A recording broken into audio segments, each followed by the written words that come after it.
both available on the board at 7.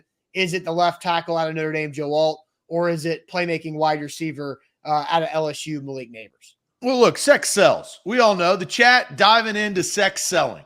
And Malik Neighbors is one sexy MFer. We know that. He can catch the ball. He can take it all the way to the end zone. Did that many a times at LSU. But this is about protection, boys and girls. It's in the trenches. I'm going to ask both of you, Sam and Austin, okay, when do you feel like the Titans started to kind of trend down? The demise of the playoff runs year after year. When do you think that kind of started? To jump in first, I think it was when Taylor Lewan tore his ACL the second time, and then when Roger Saffold started to deteriorate and have injuries that stacked up that had him be cut there, and then ended up being up in Buffalo. But I would say that was probably the beginning. The offensive line breaking down was the beginning of it all, in my opinion. What do you think, Sam? When they traded A.J. Brown and gave away their best offensive playmaker for a lottery ticket. You don't think that they were bad before that?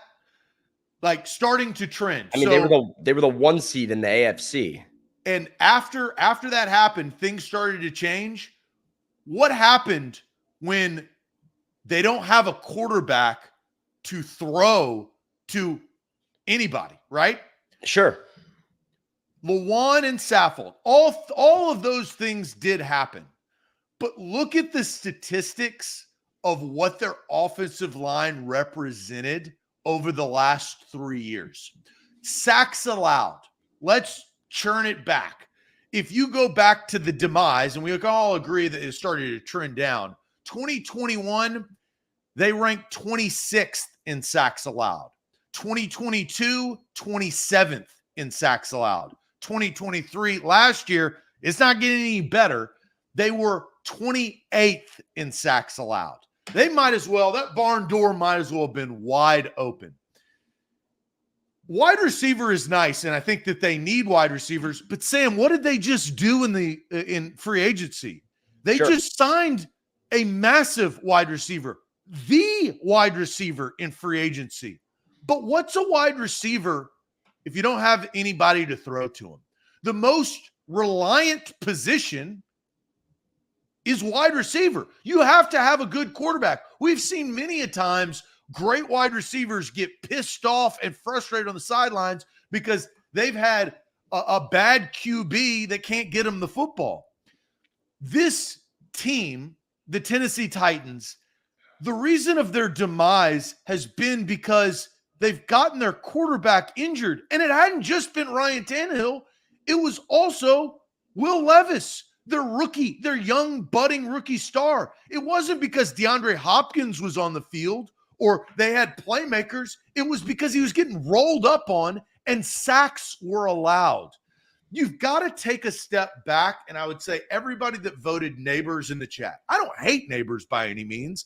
I just think that it's time to address the issue at hand, and that was Ryan Tannehill, your starting quarterback, not being on the field directly affected your opportunity to win football games. Cold, hard facts right there. And Ryan Tannehill went down, and I think this is kind of when it started to sputter. He played through injury in 2022, was in a walking boot pretty much all year in October. Hurt taking a sack in December in 2022. Hurt again in October in 2023. Sprained ankle, had ankle issues, had surgery on the ankle. What happened last year with Will Levis? Will Levis went down in overtime, week 15, grade 2 to 3, high ankle sprain. December 17th, 2023. Came back December 31st, New Year's Eve. The Houston Texans can't protect him. Rolled up on. Austin and Sam. I don't know where Austin is, but Sam. I'm right here. I'm here. Ask me. You may want to draft Malik Neighbors. But Malik Neighbors is useless if your quarterback isn't on the field. And if you want to sit here and prop up Mason Rudolph and you want him to ride you into the sunset over the next couple of years, but this is about protection of your most sacred asset. The most important position in team sport is quarterback. Without the quarterback, wide receivers are useless. And the number one thing that helps the quarterback is protecting the quarterback. And this team has shown you that this franchise cannot protect the quarterback over the last 3 years because they've had one major problem: offensive line.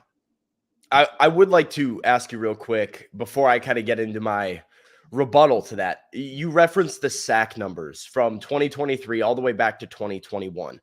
That 2021 team, 26th in the NFL in sacks, like you mentioned, number 1 seed in the AFC. That's without Derrick Henry for half the season. So what's different between that 2021 team to the 2022-2023 team? It's still Ryan Tannehill. It's they still progressively a bad got line. worse at offensive line. That's my answer.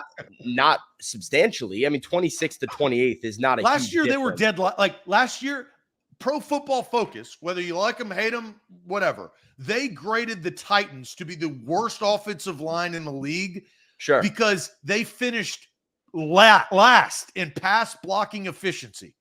Dead ass last. So the question that you said is, what's the difference between 2021? They progressively got worse at protecting their most valuable asset. You were using sacks allowed, right? And you were saying sacks allowed, that 2021 team, 26th. Last year's team, 28th. There's not a huge jump there, right? And yet the offenses look substantially got different worse. without by it didn't two get better. spots, Zach. It didn't stay the same either.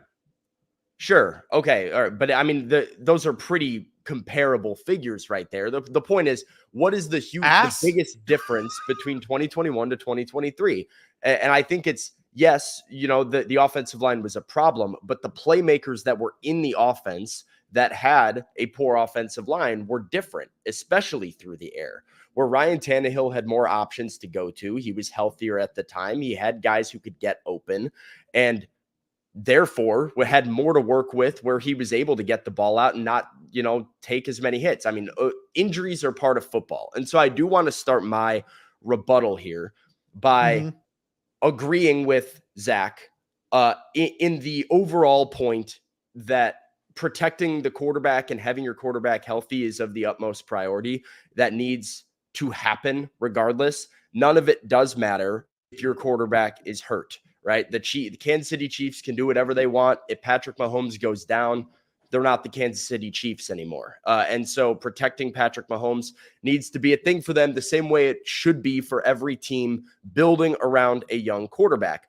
Where I think I don't see eye to eye with Zach is what they are required to do in order to do that. I believe there will be opportunities for the Titans to add good offensive linemen, good offensive tackles with pick 38 in rounds 2 and 3. I believe in the depth of this draft class a little bit more. And I believe Malik Neighbors is in a category that makes him worth drafting and worth gambling on the tackle depth. It's more about, not that I'm anti Joe Alt. Joe Alt was on my wish list that I released on A2ZSports.com as players that I would be happy with the Titans bringing in and drafting. Malik Neighbors is in another stratosphere for me. And so really there's 3 reasons why I believe Malik Neighbors could and should be the Titans draft pick if they get an opportunity to do it.